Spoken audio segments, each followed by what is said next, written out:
मैं ਤੁਹਾਡਾ ਆਪਣਾ ਮੇਜ਼ਬਾਨ ਅਬਾਸ ਸਿਵਾਗ ਤੇ ਸਾਰੇ ਨਾਲ ਅੱਜ ਮਲਿਕ ਬਾਕਰ ਸਿਵਾਗ ਮਲਿਕ ਗੁਲਾਮ ਫਰੀਦ ਠੇਕੇਦਾਰ ਤੇ ਅਬਦੁਲ ਗਫੂਰ ਸਾਹਿਬ ਪਏ ਤੇ ਅੱਜ ਬਾਤ ਇਹਨਾਂ ਦੀ ਫਰਮਾਇਸ਼ ਉਤੇ ਅੱਜ ਅਸਾਂ ਸ਼ਾਕਰ ਸ਼ੁਜਾਬਾਦੀ ਦੇ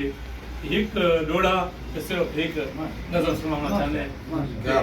इंशाअल्लाह उम्मीद है कि तुम लोग महसूस थी सो सासे बुनिया के जिवें मैं कुआन रुवाया है मैं कुआन रुवाया है जिवें मैं वांगू पल पल रोसे क्या बात है जिवें मैं कुआन रुवाया है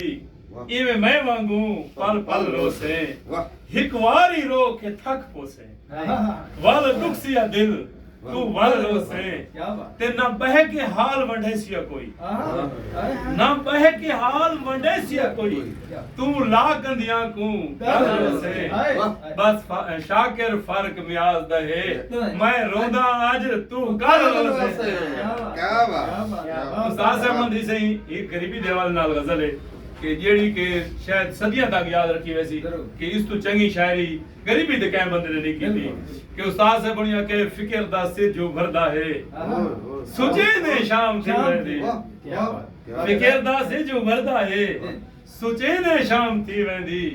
ख्यालां विच सकून अजकल गुले ने शाम थी वेंदी ख्यालां विच यानी उमे सकून कोई नहीं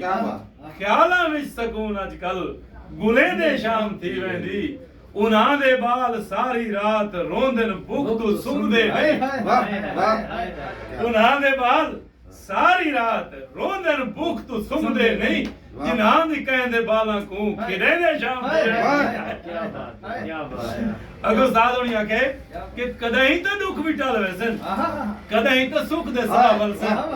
क्या बात है कदई तो दुख भी टल वैसन कदई तो सुख दे सावल सन पुला खाली ख्यालां दे पके ने शाम दे वेंदी क्या बात अगू उस्ताद ने आखे कि मेरा राज एक रियायत कर नमाज़ां रात दिया कर दे क्या बात मेरा खालिक रियायत कर नमाज़ां रात दिया कर दे जो रोजी शाम दी पूरी करे ने शाम थी वेंदी ते उस्ताद से बणी ने अगू आखे कि मैं शाकिर दुख दा मारा हां मगर हाथम तो घट कोई ना मैं शाकिर दुख दा मारा हां मगर हाथम तो घट कोई ना कलम खैरात है मेरी चले दे शाम थी वेंदी चले दे शाम थी वेंदी ये ऐसे उस्ताद शाकिर साहब दा कलाम दोस्तों थोड़ा अपना चैनल अब्बास सिवाग थाल सकाफती रंग एक को सब्सक्राइब भी करे सो ते बेल आइकन दा बटन भी दबा दे सो ताकि जेड़ी भी नवी वीडियो आसी वो तुहाडे तक पहुंचती रहे वने अस्सलामु अलैकुम व रहमतुल्लाहि व बरकातहू।